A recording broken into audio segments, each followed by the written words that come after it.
वहाँ पर कम से कम 1 से 1.5 लाख पब्लिक वहाँ पर पहुँचेंगे। ऐतिहासिक होएगा। ये ऊर्जा महाराष्ट्र में छत्रपति शिवाजी महाराज के नाम से आती है। उनका नाम लेते ही फिर ऐसे प्रखर हिंदूवादी राजा भैया जैसे अगर व्यक्ति मीरा भाईंदर में आएंगे तो हिंदू समाज में स्वाभाविक है कि एक ऊर्जा रहेगी। मैं इस वक्त खड़ा हूँ मीरा रोड में, क्योंकि टी राजा का आना अब तय हो चुका है। हाईकोर्ट ने पूरी तरह परमिशन दे दी है कि वे अब मीरा रोड में आकर अपनी सभा कर सकते हैं।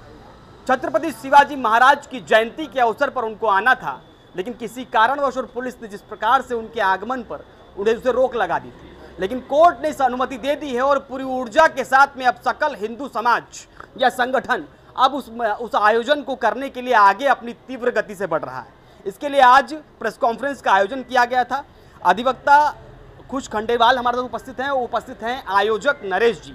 हम बातचीत करते हैं कि आखिर उनके आगमन पर उत्साह कितना है और उस कार्यक्रम को किस प्रकार से पुलिस ने खारिज किया, प्रशासन पुलिस प्रशासन ने खारिज किया, तो यहाँ से कोर्ट से परमिशन मिला वो कैसे मिला और किस आधार पर मिला। खुश जी, क्या लगता है जिस तरीके से 25 तारीख को आयोजन होने वाला है, पूरी तरह ऊर्जा है एक प्रकार से अलग, हिंदू समाज में तो एक अलग ही ऊर्जा टी राजा के नाम से ही आ जाती है, तो क्या लगता है 25 तारीख को जो हाईकोर्ट ने परमिशन दी है वो क्यों दी है और जो खारिज हुआ था उसका कारण क्या था? ऐसा है कि अभी आपने जो प्रश्न पूछा कि राजा भैया के नाम से तो ऊर्जा आती है, बट ये ऊर्जा महाराष्ट्र में छत्रपति शिवाजी महाराज के नाम से आती है और उनका नाम लेते ही फिर ऐसे प्रखर हिंदूवादी राजा भैया जैसे अगर व्यक्ति मीरा भाईंदर में आएंगे तो हिंदू समाज में स्वाभाविक है कि एक ऊर्जा रहेगी। मुंबई उच्च न्यायालय ने जो है आज हमारी याचिका को स्वीकार इस आधार पर किया कि पुलिस प्रशासन द्वारा जो आपत्ति ली गई थी वो ये ली गई थी कि राजा भैया पे पहले से पूर्व में काफ़ी भड़काऊ भाषण को लेकर उन पे काफ़ी अपराध दर्ज है और 21 और 22 जनवरी को जो मीरा भाईंदर में जो दंगे हुए उसको लेकर अगर राजा भैया अगर इधर आएंगे तो लॉ एंड ऑर्डर का सिचुएशन निर्माण हो सकता है। तो मुंबई उच्च न्यायालय ने जो है हमारी याचिका को स्वीकार करते हुए इनकी जो आपत्ति थी पुलिस प्रशासन की उसको खारिज किया, क्योंकि राजा भैया की मीरा भाईंदर के अलावा महाराष्ट्र में विभिन्न जगहों पर हाल ही में 3 सभाएं हुई और वहाँ पर कहीं भी जो है उनके द्वारा देशपूर्ण भाषण नहीं दिया गया। उन्होंने पूरा कानून का पालन करते हुए जो भाषण दिया और उनके बाद कोई भी जो है दंगा फसाद की ऐसी कोई खबरें नहीं आई। तो इसके लिए वहाँ परमिशन आराम से मिली।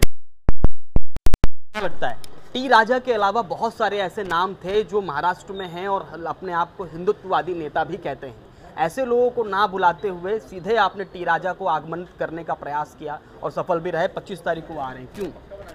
टी राजा भैया को बुलाने का यही कारण है कि हिंदुत्व का तीसरा चेहरा पूरा भारत में, और काफ़ी लोग मेरे से चर्चा किया कि भैया आप उसी गांव के हो, उनको जानते हो, तो उनको एक बार बुलाया जाए। हम पिछले 3 साल से बुलाने का कोशिश कर रहा था तो नहीं हुआ।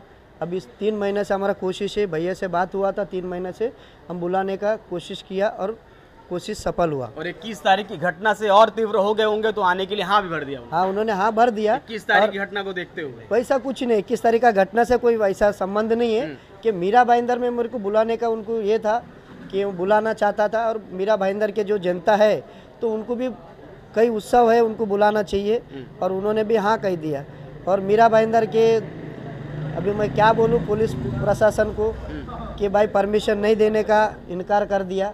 आधार उनका सही था ना खुश जी, क्योंकि आप अधिवक्ता हैं तो आप जानते होंगे जिस तरह से उन्होंने वीडियो जारी किया था कि मीरा भाईंदर में जो हुआ है मीरा रोड की घटना पर उन्होंने आप पूरी तरह आक्रोश व्यक्त करते हुए और कहा था कि मैं आ रहा हूं मीरा रोड, देखता हूं कौन क्या करता है। तो इस तरह के उनके बयान वाला वीडियो जो वायरल हुआ था तो पुलिस का खारिज करने का जो आधार था वही वीडियो था, क्या कहेंगे आप इस पर? ये जो राजा भैया का जो वीडियो है, ये जो पुलिस ने आज सुनवाई में भी इसमें आपत्ति ली थी, लेकिन न्यायालय ने जो है उसे खारिज किया और न्यायालय ने यही बात कही कि सभा में यदि उनके द्वारा कुछ भी ऐसा द्वेषपूर्ण या अगर ऐसा कुछ भड़काऊ भाषण दिया जाता है तो उसमें पुलिस स्वतंत्र है उस पर कार्रवाई करने के लिए।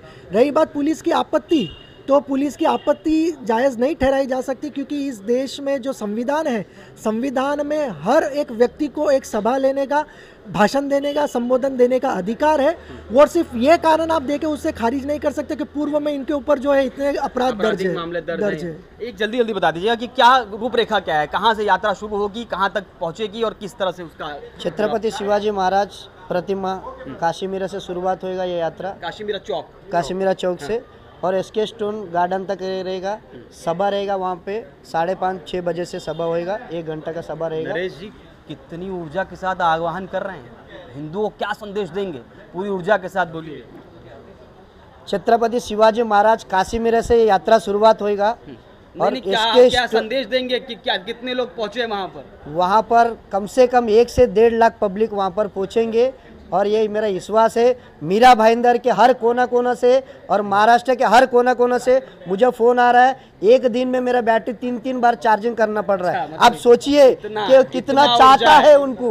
मीरा भाईंदर में नहीं, पूरा ईश्वर में, पूरा भारत में उनको जानने वाले बहुत लोग हैं। तो ये 25 तारीख का कार्यक्रम ऐतिहासिक होगा, ऐतिहासिक होएगा, ये जरूर है। चलिए, ये थे आयोजक नरेश जी और अधिवक्ता खुश खंडेलवाल। कहीं ना कहीं इन सबके प्रयास से ये 25 तारीख को टी राजा का आगमन तय हो चुका है। अब देखना यह होगा कि 25 तारीख को जब टी राजा आते हैं तो अपनी शैली में वार्ता करते हैं या अपने आप को संयम में रख के वार्ता करते हैं। ये 25 तारीख को देखने वाली बात है।